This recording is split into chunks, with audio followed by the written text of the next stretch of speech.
Welcome. Thank you all for being here.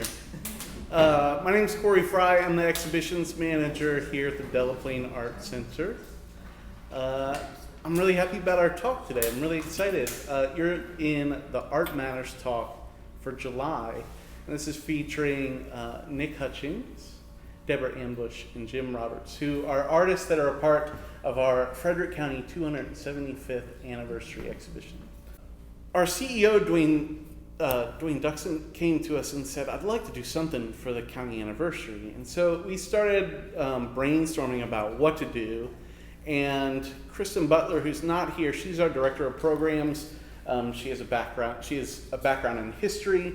And so somewhere along the line in brainstorming, we came up with the idea to reach out to the Frederick County Historic Sites Consortium, and they provided us with a bunch of stories of the county from their different locations and their different specialities. So they provided us with a bunch of stories, and we reached out to artists that we knew and we had worked with before, and we said, hey, here's a bunch of stories. We pick a story and make work either based on or inspired by this work. And so that's sort of how the exhibition came about. So when you go upstairs and you check out the exhibition, there's panels on the walls that do and don't directly correspond to the artwork beside them. There's also a binder in the front that has the full list of stories, and there's a website on the title wall where you can list the full story, or where you can read the full stories. The stories on the walls are kind of a synopsis of the stories, just because we couldn't fit the whole thing. So, man, I'm saying more than I'd like to, but thanks for being attentive, and I'm really excited about our talk today. So I reached out to a couple of the artists, I reached out to all the artists and said, would you all like to be a part of the talk in July? And a few of them said, I don't like to talk in public. And I said, that's great. But then we had some folks reach out and say that they were interested, and I'm super pumped. So without further ado, I'm going to go ahead and just bring up our first speaker, Nick Hutchings. So Nick can tell us a little bit about it himself, and then he'll tell us about some of his work in the exhibition. But Nick, yeah, you can come up. And we're just going to do this one right after the other. And I'm really excited about the talk. Thank you all so much for being here. Thank you, artists, for being a part of the exhibition. We really appreciate it. I know it took a lot of time and effort, and we're really excited about what you all made. So give Nick Hutchings a round of applause.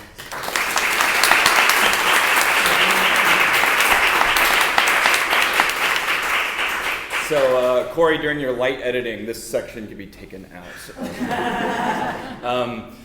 Hi everyone, my name is Nick Hutchings. I am an associate professor of art down at Mount St. Mary's University, where I teach a wide variety of things, including sculpture, ceramics, things along those lines. When Corey first reached out to me about this, I was really excited. I originally thought it was going to be at the sites, in my head, and so I was like running through like, oh gosh, how am I going to make something that's going to sit outside and all this other kind of stuff. And then he said, no, it's not. I was like, oh, okay, I can rearrange some things in my head.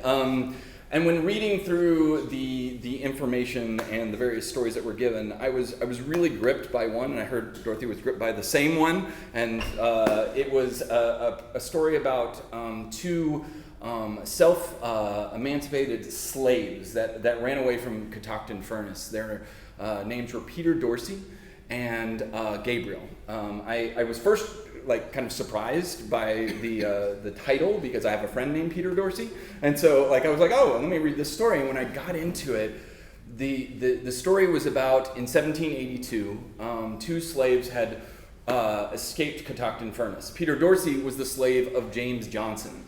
James Johnson was the owner of Catoctin Furnace. His brother was Thomas Johnson, the first governor of Maryland. And then the other was a slave, Gabriel, who was owned by a man named Edward Telfair. Edward Telfair was in the Continental Congress and was considered a patriot, later became a 3-term governor of Georgia. So what really struck me was first this dichotic shift between white bodies and black bodies. And the thing that really struck me was the description of Peter Dorsey and Gabriel. Both were afflicted with smallpox and had scars all over their body from abuse. Peter Dorsey's ear had actually been cut off, and he would try to cover it and hide it out of shame, and this really struck me, and I kept thinking about it, and I kept thinking about this idea of a vessel, and this idea of an abused vessel, and this idea of a person's life as being disregarded, not only as being property, but being as less than, like to the point of such physical abuse that I really started thinking about, well, what was this supporting? What was this abuse supporting? And it was supporting Catoctin Furnace. And Catoctin Furnace, if you don't know, was a pit iron. You know, they did pig iron, so like it was an iron furnace. And when I started thinking about the work, I started going to, do I want to use iron in the work, or do I want to kind of like stray away from it? I did use iron in the work, but it's not really seen directly. The work is, as you can see over here, and it's upstairs, it is composed of a series of couple of elements. So we have a solid kind of maple plinth that was then cut and chiseled away. And so when you gaze upon it, it kind of looks in some ways like a topographic map. But in order to kind of like burn this furnace, they literally cut down thousands upon thousands upon thousands of these really old trees, right? And so they were using this, so that kind of like hacking at it was something that I started thinking about through it, and this, how are we changing the landscape of something to kind of promote industry for an opulent white minority, and to do it to kind of manifest this idea of privilege. And so based upon that is a cast form that I made out of a medallion, one of those medallions that go around a light. And it was this kind of stylistic medallion was based off of neoclassicism. Neoclassicism is an artistic movement that was really popular in the style in the late 1700s. Thomas Jefferson brought over so much neoclassicism. This is why when we look at anything that's built in Washington, D.C., it's got columns and big domes and this opulent kind of filigree and work in any of the kind of the architecture.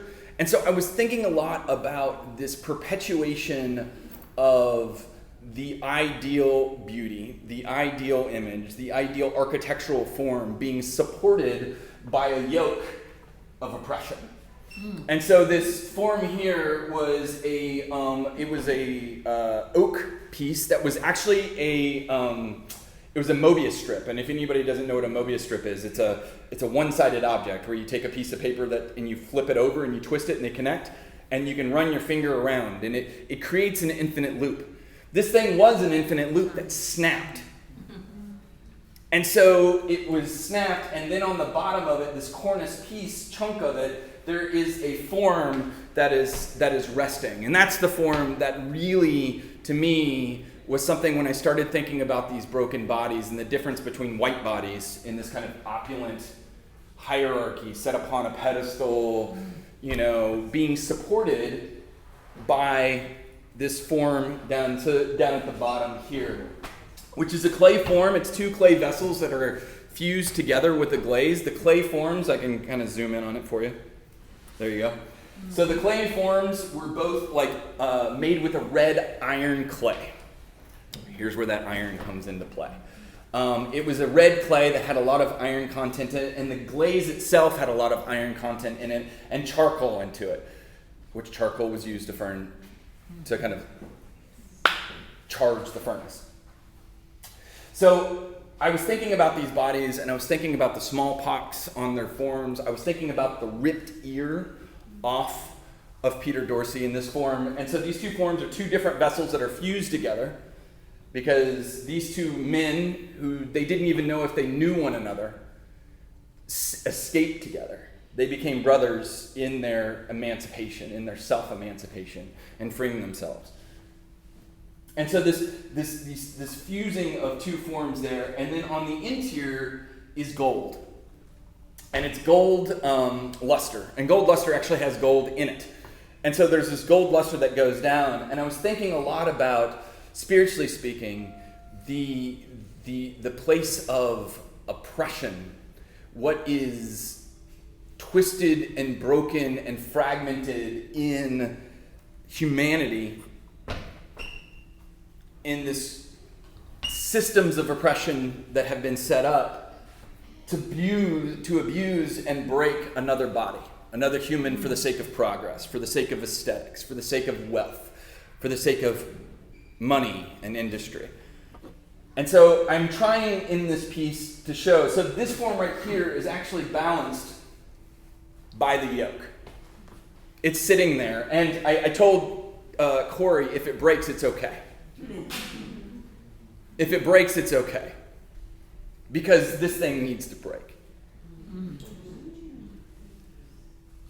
The system needs to break.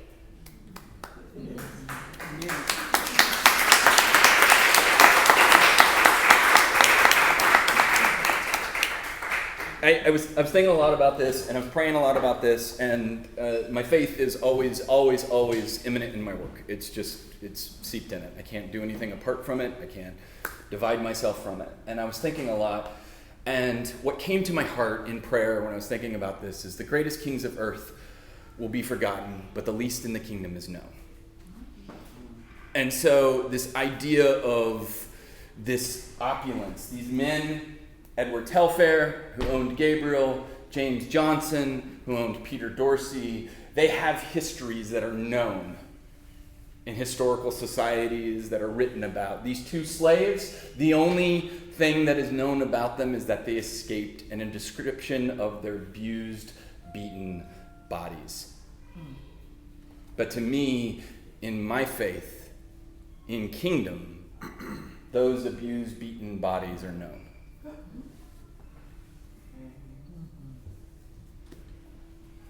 Any questions? You paralyzed us. Amen. Amen. I'm always very, very intrigued when I see, especially works like this. How do you, I guess the biggest question is when you're starting something that has such rich history and imagery presented in this way, how do you start? What part of this came about first? But the first thing that came to my head was I had a piece that I had made that was the lower portion of this. It was a vessel that I had made. It was a pouring vessel. And it had this pock-marked surface of it. And I read about the smallpox of Peter Dorsey, and that was the first thing. I was like, I'm using that piece. I don't care how it goes in, but I'm using that. And then I found I created another one, and the two fit together, and I was like, I'm gonna fire these two together, and it all just kind of emerged from there. I knew I wanted them to be black with a kind of a black crawl glaze that would kind of crack and break and kind of heighten that distorted shape, and I knew that I wanted it to be gold on the interior. The rest of it I didn't know yet, but my work kind of functions like it's a balance between my Adam and my Eve, my poet and my engineer. So I have an engineer within me that is very much, I will spend time constructing something, building things, making a mold, doing whatever. So I spent hours and hours making these molds, and I had these solid forms that were taken from that medallion, and I was sitting up and I was looking at them, and they're in this perfect squared thing, and I just kicked it. And it shattered on the floor. And then I play. And I take the forms and I start putting the forms together, and I see how I want to do it. And I have other elements from other works that constantly get reused and retooled. It's like phrases of poetry. You take a word or you take a phrase and you kind of tuck it in, and you're like, yeah, that works. Maybe it doesn't work right. And then how do you do it again? How do you do it again? How do you change it slightly? How do you speak about it again and again and again and again and again until it gets there? I don't ever think my work ever hits it, but I think of my work kind of like a tent where you have a point here and a point here and a point here and a point here, and you start pulling between those various points, and you create this nexus, this kind of livable space where the idea begins to emerge. I don't ever think the work nails it, right? I don't think it's ever perfect, but I think it can always get closer. I have a good question. How do you know when you're done with these? Usually, I mean, I put it up and I'm like, well, there it is, right? And I'll like look at it, and at that point, I'm like, is it done? Probably not, but it's at a point, right? I tell my students over and over again, critique is not the end of a work; it's merely a stage within the work. I've heard that some people, they go off of, you're done when adding anything else would ruin it. Yeah, but you gotta, in order to do that, you gotta kill a work. Exactly. And you got to be willing to kill a work, and you got to be willing to let it die. And I think you got to be willing to, because if you're not willing to kill a work, you'll never know where that precipice is. And I have killed thousands of things, and I maybe have 5 pieces that I'm like, yeah, that's good, right? And that's okay, because I don't make to have a piece. I make because I have to make. I make because it is a part of me, it is a part of the way that I live, the way that I understand my faith, the way that I understand my relationships with people and world and everything else. Everything I make will one day be dust, but I believe fully that in the process of making, something is made eternally within me. Other than the pottery, are the other pieces, elements, found materials? No, well, the glass is, sorry. So it's sitting on a black piece of glass, and that's, it's actually IKEA Bestia glass. It's just so beautiful. It's such a beautiful blackness, I can't get around it, so I create this like little thing. I use it a lot in my work because it reflects this, this idea of the numinous. And the numinous is that which is known but unknowable. Right? The sublime. It's this surface of thing where we have to gaze into our own dark history. We have to gaze into that own kind of past. And you can see your reflection when you go in and gaze into the space. But it has this unquantifiable depth within it as well. So that's the other, I think that's the only found object in the piece. Everything else, other than the like medallion, but even the medallion is a cast form of it. So it's a copy of a copy. And plinth? The plinth I made in a former piece, and it regurgitated into this one. Yes, ma'am. What were some of your emotions when you decided what to do? Man, Sorry. no. It's no. I don't mean that in a bad way. I mean, I think that's a powerful thing. I think I have to come face to face with my own whiteness in this often, right? My own privilege that I'm sitting on. What's the question? I'm sorry? What was the Oh, the question was, what were your emotions going through this? And so I feel like I have to come to my own sense of my history and my history built upon privilege. Not that I don't work hard, and not that I don't bust my tail often, but how has my own skin color, my own privilege, and I have a lot of it. And I tell my students on a regular basis, I'm literally steeped in privilege here, but my wrestling from my lens and my voice and reflecting on the abuse that I hear about, that is described to me, it becomes visceral in my head, and then I have to engage with that. I have to face it. And so on the back side of these pieces, it's hard to see in this image, but it's a mirror foil. So you can reflect. And you can see yourself. So, I don't want to take up too much more time. I'm sorry.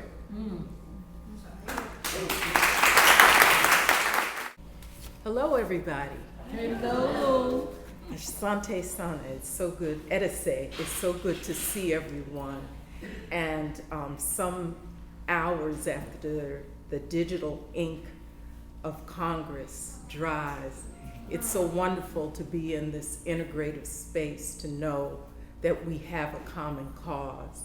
And Nick, I want to thank you for making this opening of diversity and embracing. Reconciliation means that people come together, and that's so important.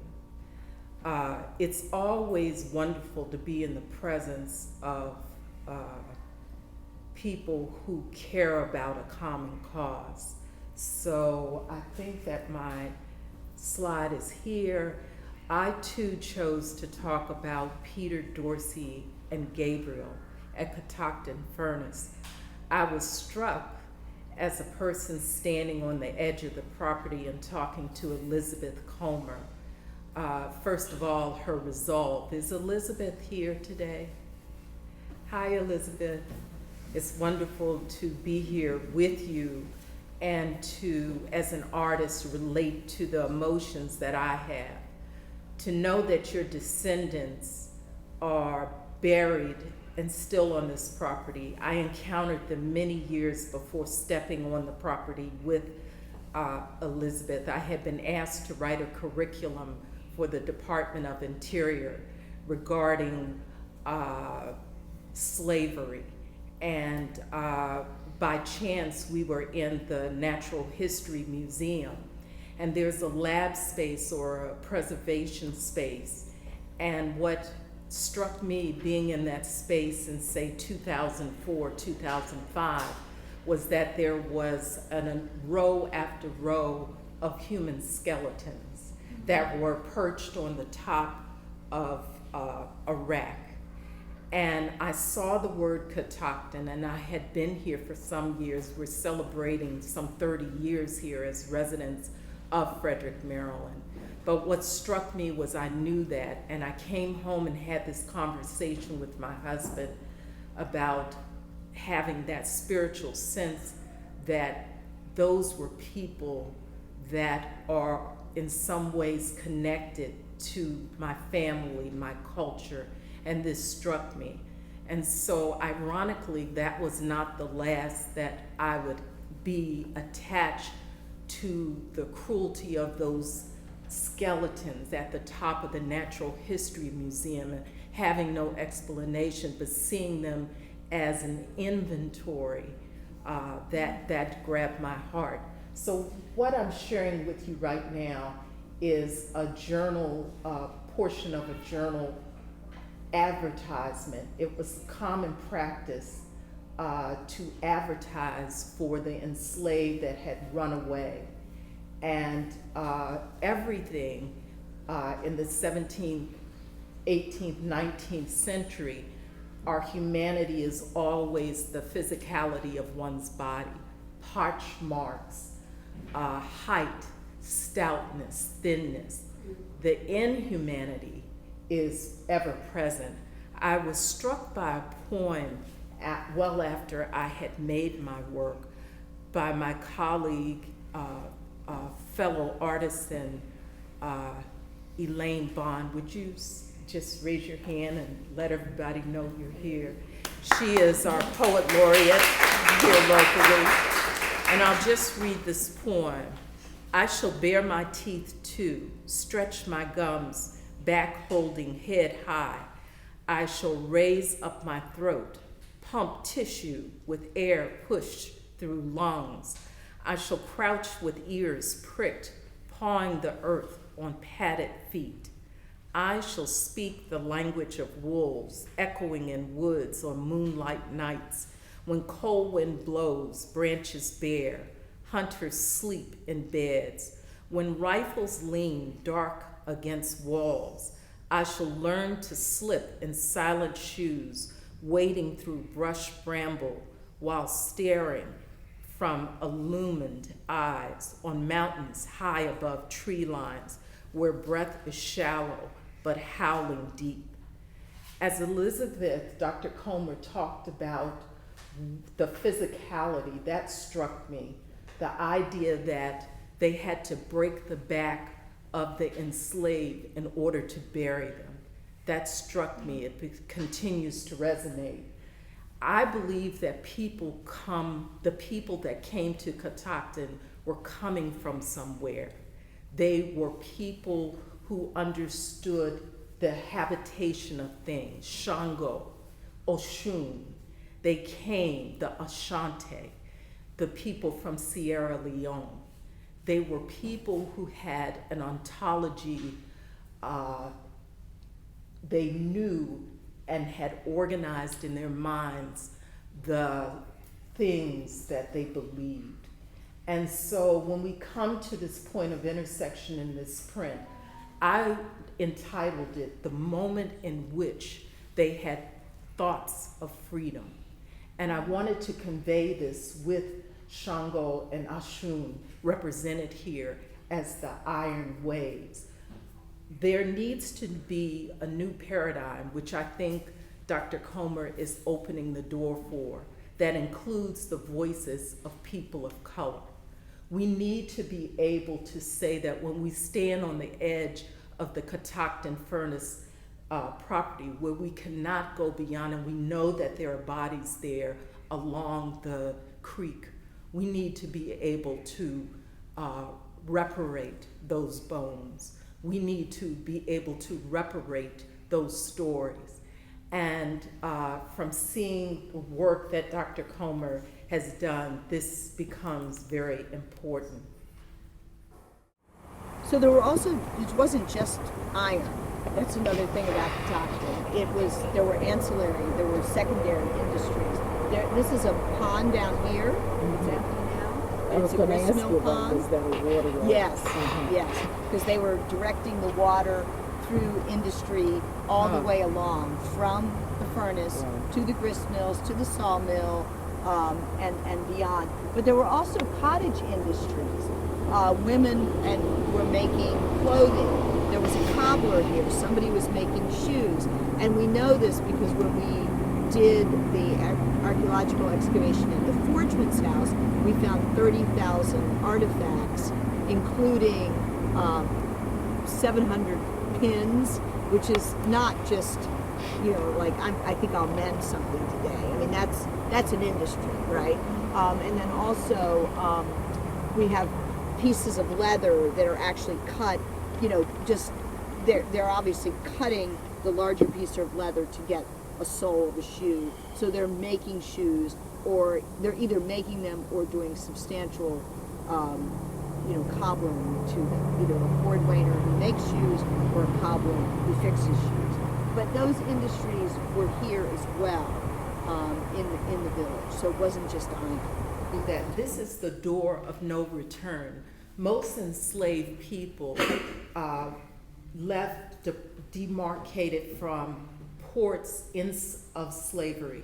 So in West Africa, in Ghana, I had the opportunity to go to the Elmina Castle, and there's a door there. They would impact hundreds of female bodies in a single cell and hundreds of male bodies in a single cell, but they all went through this door of no return. And so what I'm doing with my work is drawing you a line from those 2 points with the art. And when we think about this door of no return, they step into the slave boats. And remember, the slave boats that carry them, only 1/3 of the people that crossed the Atlantic made it to the Americas.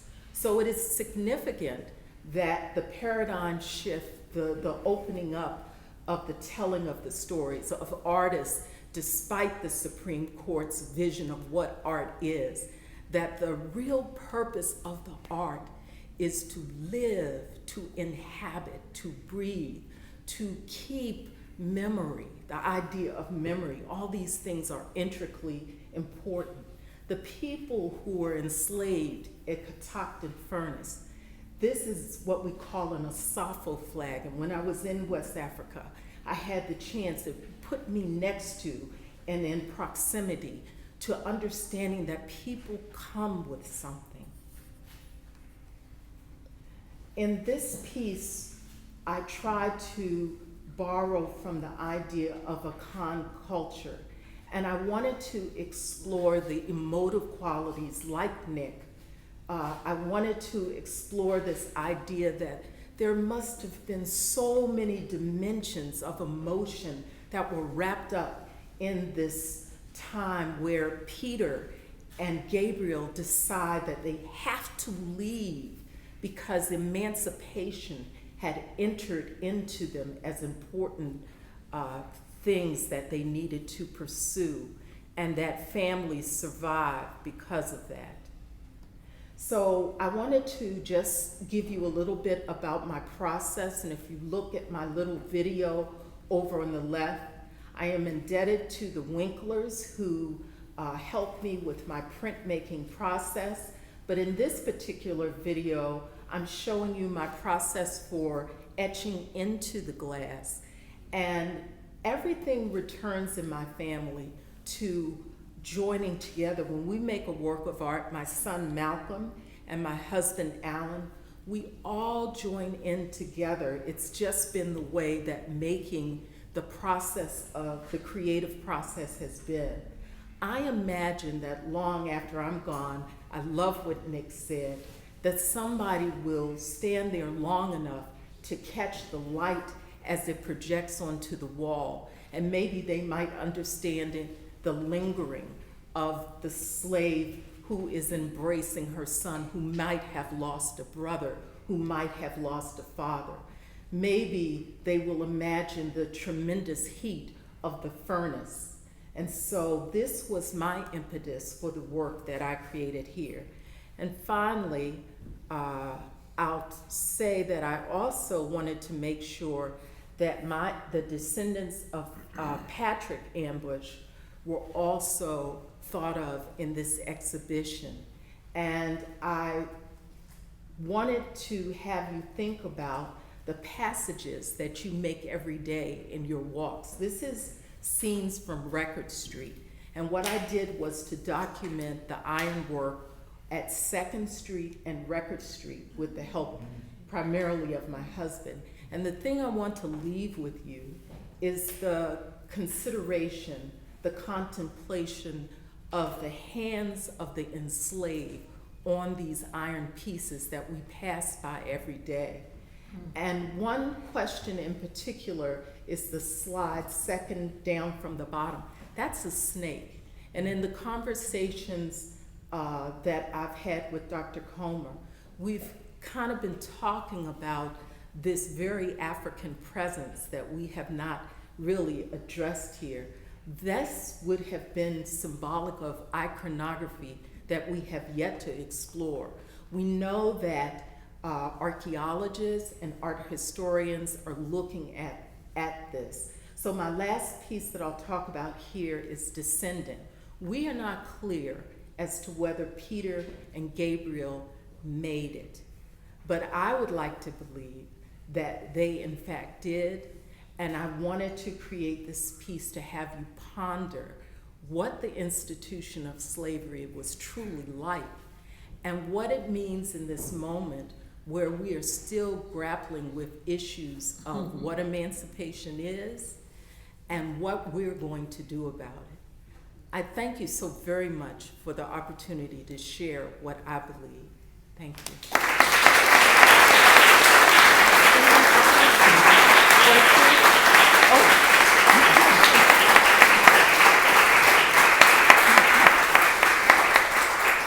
Are there any questions?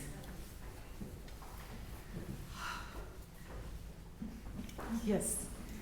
Hello to my Hyattstown fellow groups. Yay. Can you describe what the Consortium iron furnace was? Yes. And so I'm indebted, really appreciative of Nick's introduction. The Catoctin Iron Furnace was a industrial complex that produced a particular kind of iron. With this iron production, we see so many evidences of what they did with it. So an iron furnace, for instance, provided the ammunition for Harper's Ferry. The iron furnace provided the property identification of whose property was what. In fact, the owners of the Catoctin furnace, you will find some of this iron decoration, this iconography borders, and identifies their summer houses that are in the city of Frederick. So Catoctin furnace were inhumane properties in which the enslaved were brought into and made to work without any proximity to the democratic ideal. They had structures, and if you will call them residents is too gracious a thing, places in which the enslaved lived. Their job was to pull the iron ore from the shores along the streams. Their job was to, colliers, for instance, were the ones that shaped the high furnace, the high temperature results of the furnace. So in that first print that I did, I had who I'd like to believe is Gabriel holding several production pieces of charcoal. The way that Elizabeth explained it when I was there, she talked about these being long, elongated kind of square-like structures that were moved.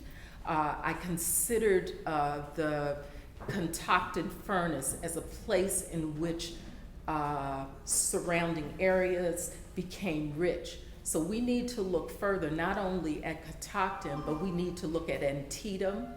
We need to look at Harper's Ferry. We need to look at these industrial complexes in which this iron manufacturing was made. Is that? Okay, you're welcome. Other questions? Yes. What about the kiln at Fountain Rock? What was the kiln was a lime kiln, right?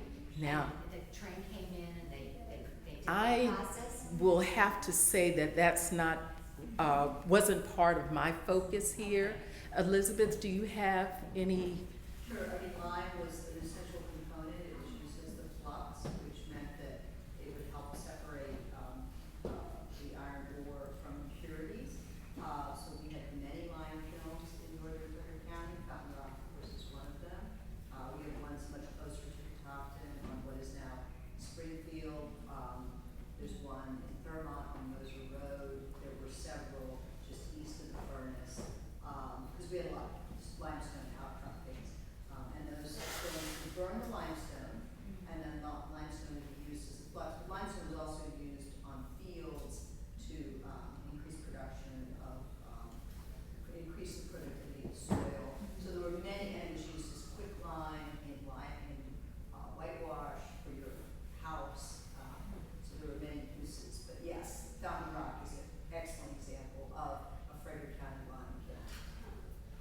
Thank you. Yes. You didn't talk very much about your process, but you did mention at one point that you were etching glass to make the. Yes. So, Can you tell us a little bit about that? yes. So in my slide, I showed my using a Dremel tool.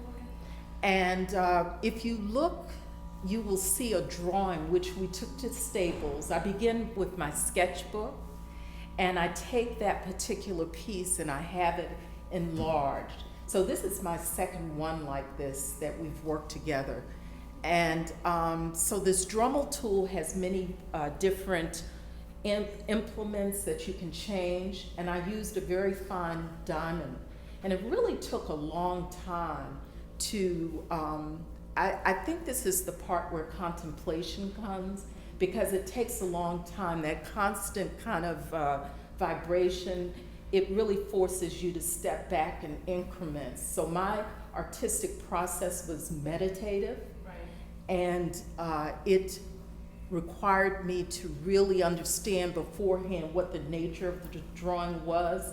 It was very important because I want to constantly challenge the viewer to think about the African-centered connection in this. So my process also centers around the idea of time and ancestry. Those were things that I had to put that Dremel tool down and really kind of self-assess about, is the work showing multi-rhythm? Is it showing multi-polyrhythm? All of these things are aesthetic tenets that I'm very interested in as an artist. Yes?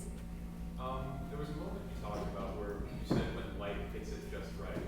And I was wondering how often you think about light when you're using a medium like glass, especially when you're kind of like shining a light on these undiscussed topics in your creative process. The idea the African understanding of time has a continuum that's unbroken.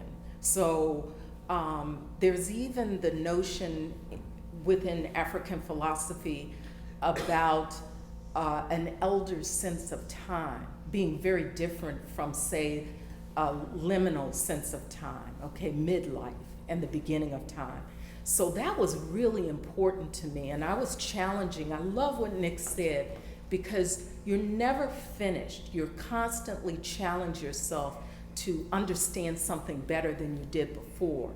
So the casting of the light is very purposeful. I have another one of these that my husband hung in the foyer of our home, and that catches the 5 o'clock sun and casts the light. And at that particular time, only a portion of the glass shows, but it makes me respond to what God, what the divine is putting on our wall on that particular day. And I believe that an enslaved people who were stripped down to nothing, who we have not dealt with, came from something. That moment when that light casts on that evening wall makes me feel like I'm getting at the thing that I want to pursue. So thank you for that question, because I had omitted that in my remarks thus far. Thank you. Uh-huh. Yes. Hi, Willie. Which side of the glass do you catch, the inside or the outside? When I got this piece of glass, they were indistinguishable. Well, I will say this, we did have to peel a piece of film off of one side of the glass. So it was funny, what we show you is not the etching side that we incise into, but rather that clean, smooth side. Right, so the etching part is on the inside. Yes. So you have to draw it backwards. You have to draw, you have to anticipate, as you would with the linoleum print, that you're going to have a reversed image. And another complication is you anticipate that that velvet is going to be your dark. I was very interested in shadow and light. So you have to, when you're removing light, and you're anticipating dark. So untouched area ultimately becomes your dark, and your touched area ends up being your light. So that was a mindset to kind of get into too. I was wondering if there are other artists who participated. Could you stand so you could be acknowledged too? Because I know there are artists here. The Winklers, could you please stand? I'd like to thank Corey and the Delaplane for affording us this opportunity. And I also want to have a special thank you to Elizabeth Comer for inviting me out to see the furnace and allowing me an opportunity to look through the place. If you have not been there, I highly recommend it. It's a beautiful place and I think a very important place to learn about early histories. While at the furnace, I ran across a book I was instructed to buy, and it was the booklet of poetry by Elaine von Hyman, and that had a very profound effect on my work. So I'm very grateful for that opportunity to not only read her words, but to also collaborate with her on one of my works. And I have one other special thank you, and that's to my life coach, and that's Patrice Gallagher. And Patrice has been an invaluable sounding board for me for my artwork. She asks the hard questions, and she doesn't let me skate on anything too easy. I kind of overstepped my bounds in this. I selected as my essay The Unknown Enslaved Man, and I too was taken by the story of how he had been crippled up as a result of not only being enslaved, but also the work that he was subjected to. And he was bent over double, and Elaine writes a beautiful poem about him, Old Jack, I believe it's called. I hope I've got that right. And it was like with Nick, the smallpox scars and the missing ear, the cut off ear. The fact that this gentleman this poor soul was bent over, and on his death he had to be broken, his back had to be broken again, or to be laid flat into the grave. And I thought that was a very powerful memory for me to learn about. The piece you have in front of you is called Property. It was the poetry that inspired the piece here in the middle, or the piece at the top, this piece right here. And this is from the poetry of Property by Elaine. And in this piece, you can see the names carved in, and these are the known recorded individuals of the enslaved individuals of the Catoctin Furnace. And there were 271 of these that were recorded, and they have names for a bunch, most of them, but not all of them. And I think that I selected these materials. I selected this is beeswax, the yellowish orange material is beeswax. It's a natural material. And it also has a very kind of skin-like quality that I like using. This was not connected with my essay, The Unknown Enslaved Man, but it was part of my research into the Catoctin Furnace, and certainly inspired by the poetry of Elaine. And in it, I decided to carve out the names similar to the wax tablets that people would have used prior to paper being available. And in the little crevices, I put iron powder in it. And the iron, of course, relates to the furnace and the constructions there, the making of the pig iron. And then that's fixed into the wax, and it creates this sort of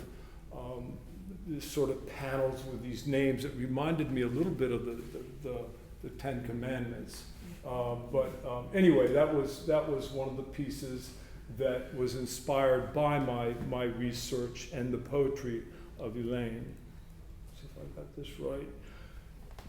This is actually the piece that is related conceptually to the Unknown Enslaved Man, and it had to do with a memento mori, which is a symbol of death. In fact, memento mori translates into remember this, you will die. So, and that's something I think that we all grapple with. Anyway, the memento mori is the little hourglass that you can see there, and I drained out the sand that it came with and replaced it with iron powder.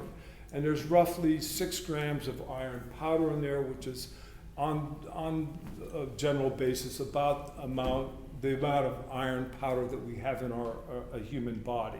And so I took that and replaced it with the sand, and it actually operates, so you can spin it and see the iron powder go through. But that's what was kind of my conceptual taking from the essay that I read. There are a number of pieces in I call it a wall installation, and there are a number of separate pieces in there. I am going to be up there and will be able to answer any questions if you have any. And I'm ready to have if anybody has any questions now. Go ahead. So I noticed where you have all the engraved names of the slaves, there's also a little chair in it, and I was wondering what that meant. That's a good question, and I was asked that when I showed the piece to some people earlier. The chair is metaphor for loss. An empty chair, not unlike setting up a dinner plate at a table where someone is no longer there. So it's just sort of a metaphor for that. That's a good question. Go ahead. Why did you use yellow? I'm sorry? Why yellow? Well, it's the natural beeswax. It's the color of the beeswax, and this is unbleached. Normally, when people are using beeswax, it's for encaustic and it's bleached, but I wanted the natural yellow. And incidentally, that's actually a very good question because I also got it from Elaine's poem, Yellow Girl. And so it reminded me a little bit of that skin quality. Ben, do you have a question? When was this made? You know, that is an outstanding question. It was made under duress.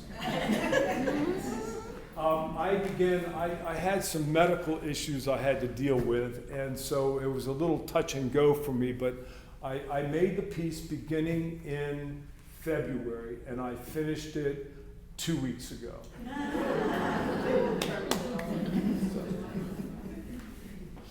Any other questions? Okay, we good? Go ahead. You have the wheel with the house on it? Yes. Oops, let me get this here. Yes. That I've been asked about that a couple of times. It's a little confusing for people. Basically, it's not based on the unknown enslaved man. It's based more on the community of the Catoctin furnace. And I saw the wheel and the chain, and these are weights here that are cast iron weights at the bottom. I saw that as sort of a symbol of industrialism. And the house, I perched the house up there for reasons that are unknown to me, to be honest with you. But it seems lonely, but it also seems like it belongs there. So I thought it was something, and I've used similar houses in other works too. But the reasons I did that, it was just more to create this industrial look and this little, this what I thought to be a little community. Exactly right. Jim, I noticed that you have an Adinkra symbol. Yes, very good. Yes. I was an art teacher for 24 years, and we taught as part of multicultural curricula. I taught African symbols. And normally they're used in textiles, but this it's the Adinkra symbol for twisted journey. And I thought that was an appropriate symbol to have for this particular piece. Which one are you talking about? This is the ladle. Yeah. Right down here. Oh. Yeah, I don't have an individual shot of that. And that too is beeswax. It's an old, I think it's a lead pouring ladle. And I had to tilt it. I had to position it to pour the molten wax in. And of course, once that's cooled, it's carved out and iron filings are used for this. So there's a theme of iron here. Mm-hmm. So I just want to say that your work really resonated with me. And I was really glad to see that Adinkra symbol. I understand it also to be a symbol of God in Yami. So thank you, because to have those names there helps people understand qualitatively that these were human lives. So I really just wanted to publicly convey to you, thank you. The power of your work. Yes, this was in some ways a difficult work for me. Any other questions? Okay. Oh, yes. Did you use the slag in your installation?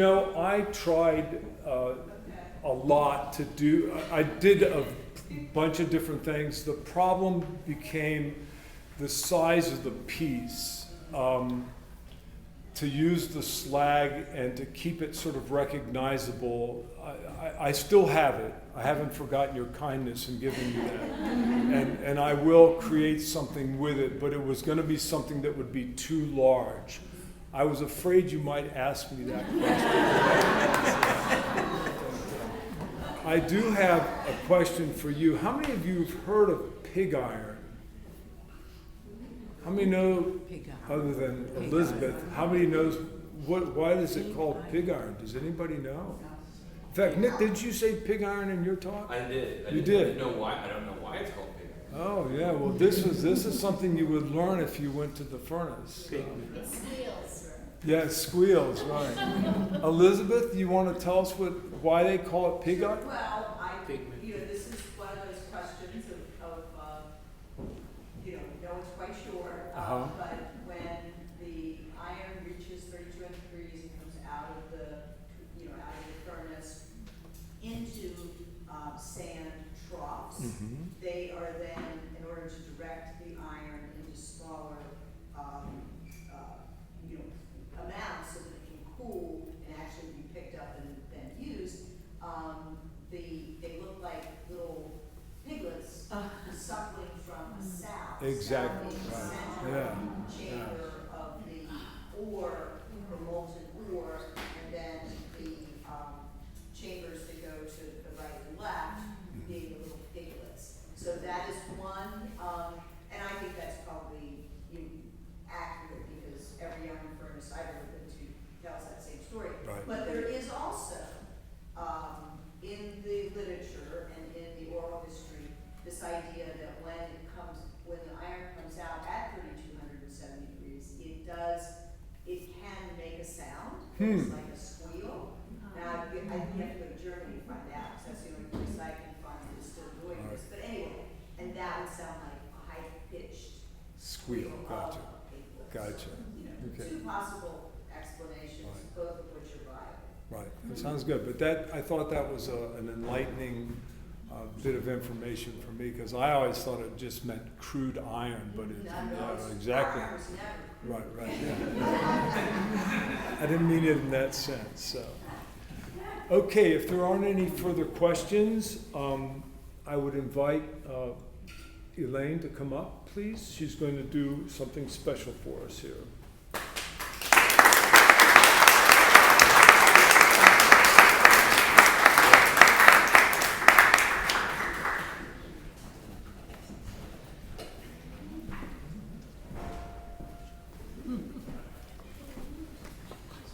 Hi. Hello. Hey. Hey. I would like to switch the order a bit. Others have talked about their process. I would like to just explain to you why I wrote Catoctin Slave Speak. Elizabeth invited me to do that about 2 years ago for something. I don't remember what. Can you write a blurb, she said, because if you look at the collection, there's no introduction of me. I'm anonymous, essentially. I donated this work to Catoctin Furnace for the furtherance of the telling of the story. And, but I did write a blurb in the form of a poem, the title of which is Creating Catoctin Slave Speak. In the museum, I touched bones, smudging them in prayer. At the furnace, I walked earth, sniffing decayed soil. In the library, I read words, finding them not there. In the night, I lay down listening, while woods whispered their song. In the morning, I opened my heart and watched the sky for signs. And then I wore iron shackles, clamped down round my legs, and words few wanted to hear flew like birds from my mouth.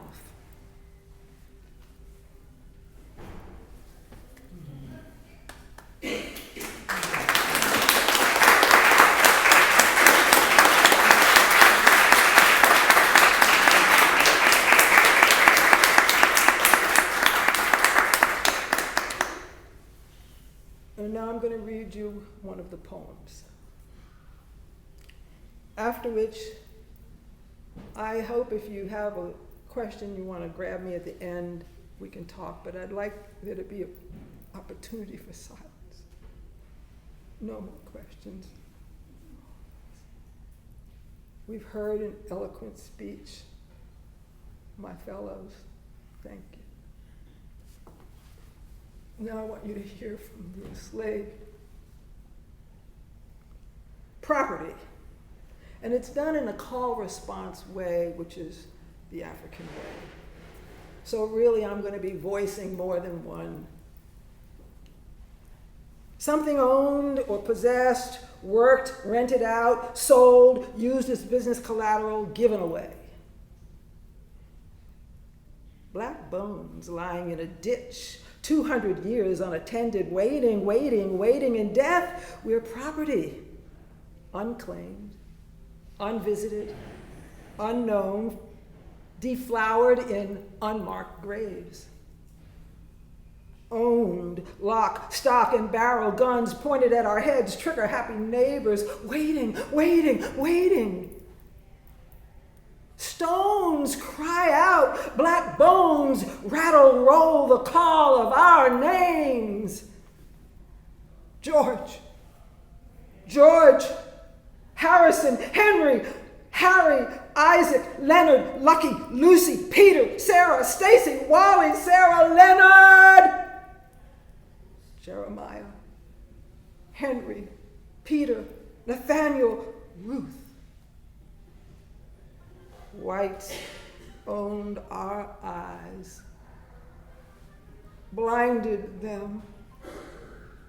Jack, James, Millie, Phil, Ben, Nellie, Sam, John, Thomas, John, Clemens, Jenny, Polly, Rachel, Katie, Samuel, Hercules. Whites owned our lips, muzzled them. Clemens, Maria, Petty, Sammy, Susanna, Allie, Ann, Ben, Betty, Big, Dick, Bill, Kate, Charlotte, Christina, Chloe, Elsie, Esther.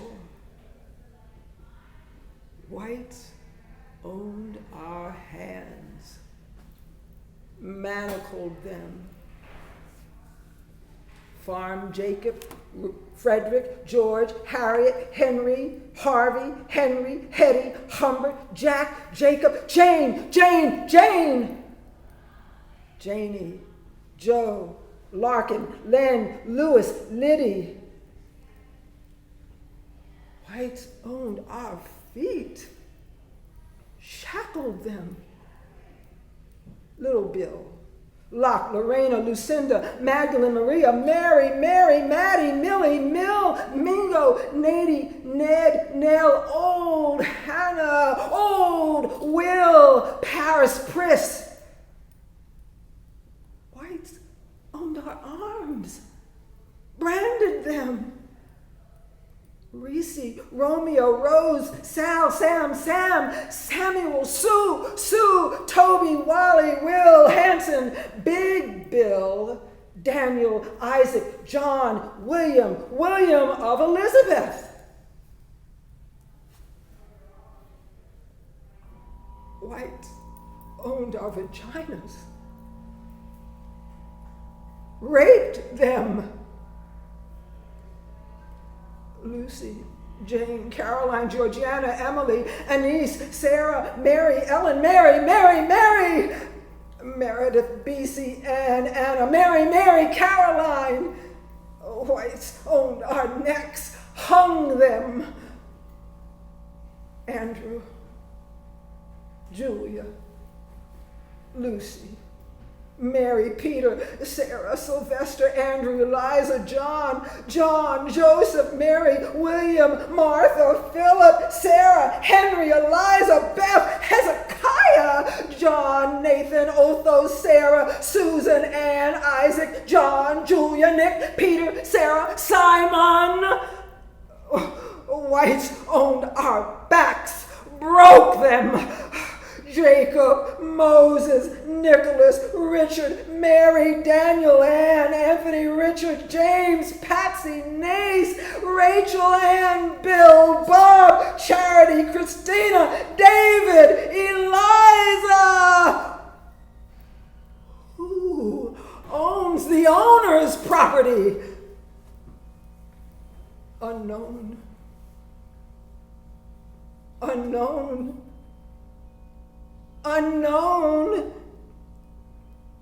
unknown. Polly, Richard, William, Priscilla, Phoebe, George, Jesse, Thomas, James, Richard Jr., Thomas, Henry, Celeste, Benjamin, unknown.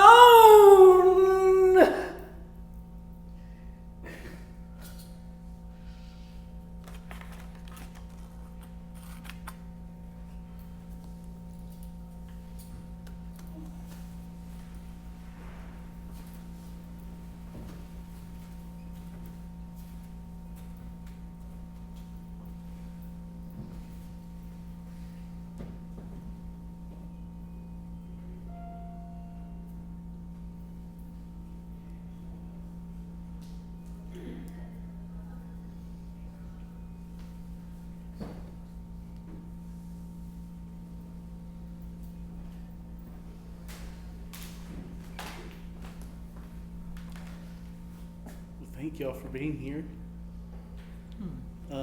Take some time to engage the work in the shows. And thank you all very much. Thank you, artists, for being a part of the exhibition. We're very grateful.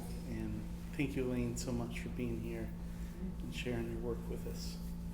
Enjoy the rest of your Saturday, everybody.